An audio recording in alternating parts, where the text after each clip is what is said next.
Pemirsa, sepanjang periode Januari 2022 telah terjadi 4 kali bentrok antar warga di sejumlah wilayah di Indonesia. Kasus bentrok antar warga itu mengakibatkan puluhan orang tewas dan ratusan orang terluka. Selain itu juga mengakibatkan ratusan rumah serta puluhan kendaraan hangus dibakar. Lalu apa saja tentunya alasan yang membuat warga mudah tersulut amarah hingga memicu terjadi maraknya kasus bentrok antar warga belakangan ini? Apakah kasus bentrok antar warga ini berkolerasi dengan pandemi fatigue hingga membuat warga mudah frustasi? Kita akan membahasnya terkait dengan hal ini bersama dengan Sosiolog Universitas Indonesia, Imam Prasojo. Terima kasih Pak Imam telah bergabung bersama kami dalam Prime Time. Ini kita lihat di Januari ini saja ada 4 kasus bentrokan. Bahkan kita lihat di pagi hari ini saja sudah terjadi bentrok antar warga di Haruku Maluku tadi pagi. Dan ini Anda sendiri melihat apa tentunya alasan yang membuat warga saat ini mudah sekali untuk marah, mudah membuat bentrok antara atau konflik yang terjadi belakangan ini? Ya, sebetulnya konflik komunal itu tidak hanya pada saat sekarang saja ya. Struktur masyarakat kita itu emang lebih dominan sebagai masyarakat komunal.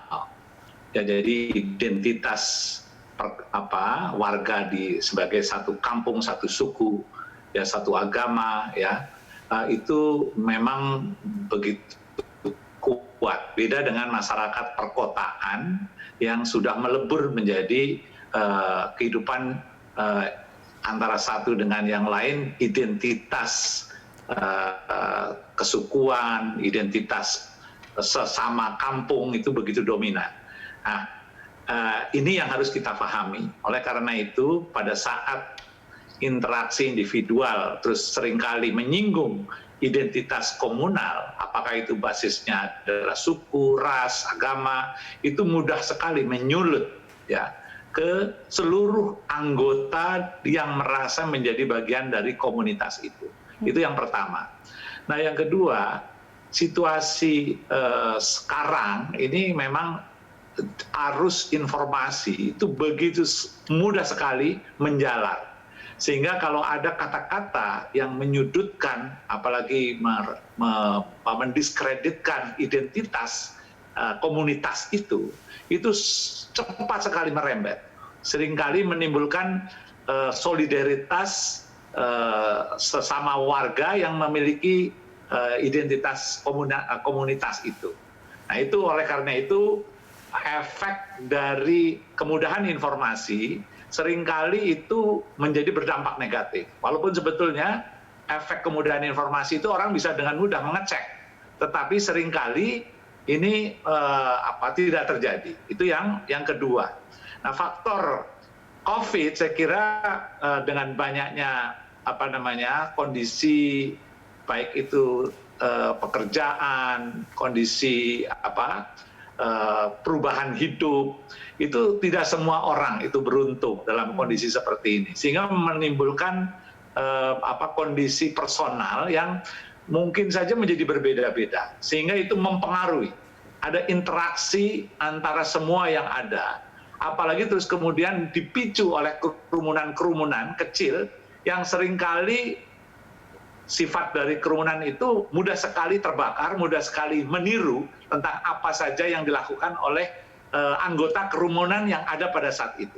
Jadi mudah menyulut dan akhirnya menimbulkan sebuah perilaku yang seringkali lebih menonjol emosinya daripada menggunakan nalar yang panjang.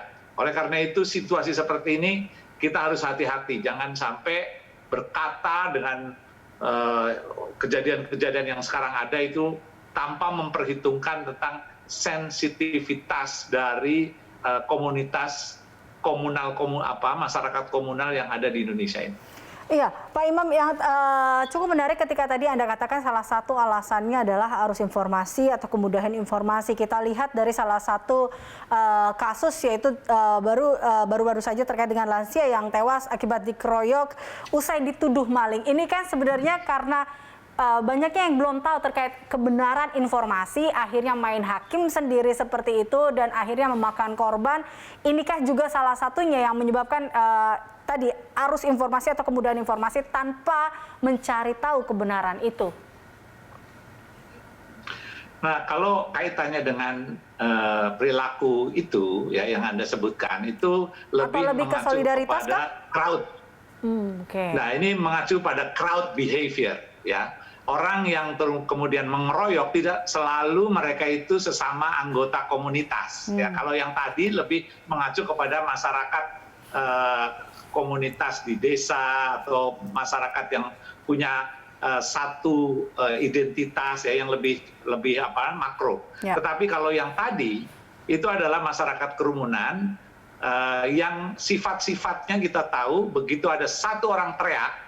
Ya seringkali terus kemudian menimbulkan imitasi, menimbulkan orang lain untuk ikut serta. Satu bilang kejar, satu bilang maling, satu bilang timpuk, gitu kan, atau bakar. Maka yang terjadi di sekitarnya itu ada kecenderungan untuk ikut serta hal itu. Nah oleh karena itu masyarakat yang sangat reaktif seperti ini itu kita tidak boleh itu memberikan keleluasaan kepada orang-orang untuk melakukan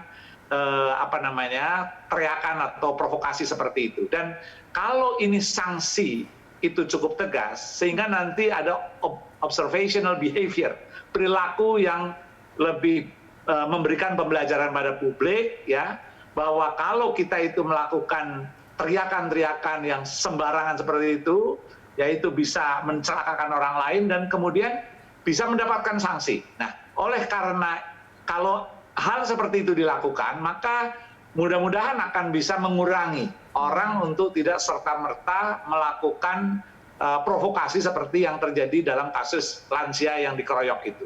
Harus ada sanksi, harus ingatan kolektif publik itu lebih berhati-hati melakukan teriakan-teriakan yang berbahaya seperti itu akan menimbulkan sanksi yang juga berat buat siapapun yang melakukan supaya ada pembelajaran. Oleh karena itu saya setuju harus diproses ini dan kemudian jadikan pembelajaran kolektif.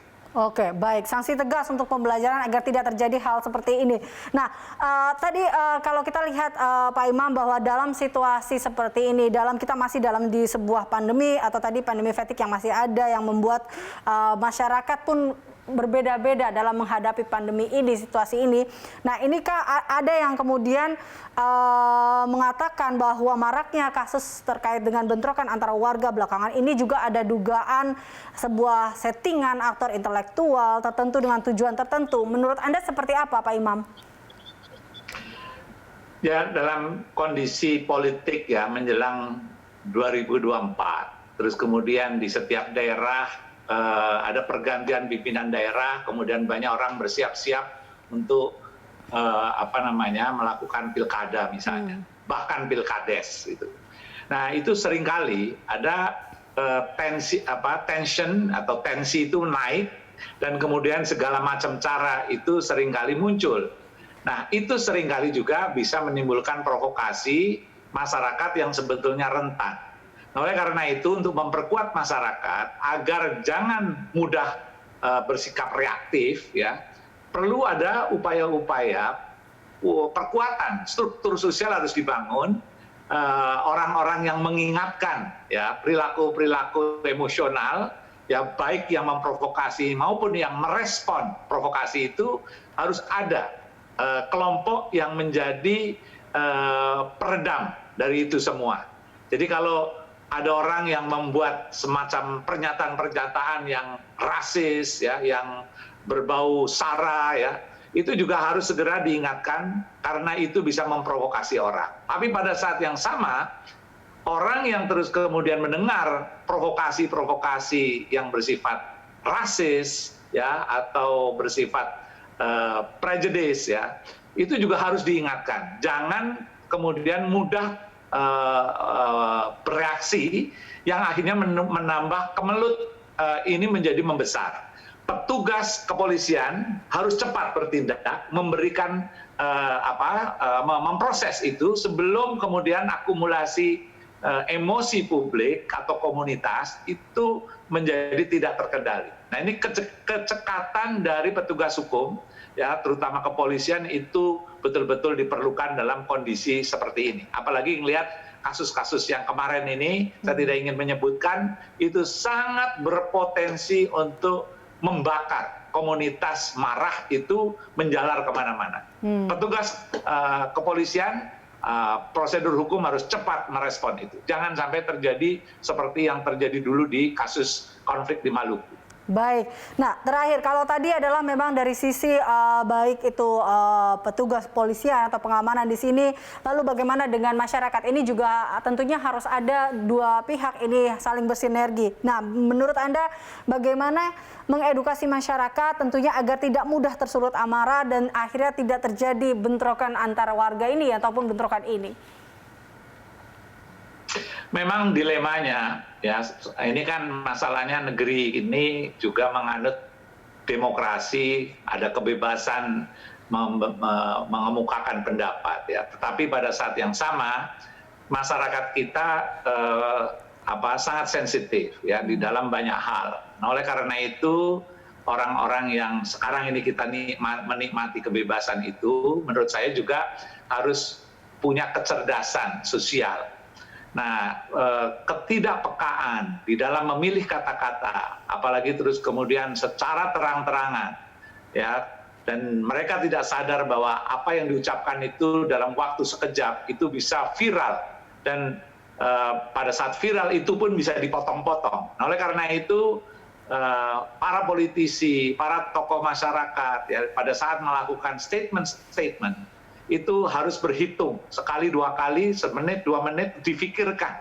Jangan sampai kata-kata itu kemudian loncat, ya, tanpa terkendali hanya karena retorika, tetapi sebetulnya itu membahayakan dirinya, membahayakan juga kelompoknya, dan membahayakan kehidupan kita bersama. Baik, terima kasih Pak Imam tentunya telah bergabung bersama kami dalam Prime Time sore hari ini. Pemirsa, demikian Imam Prasojo.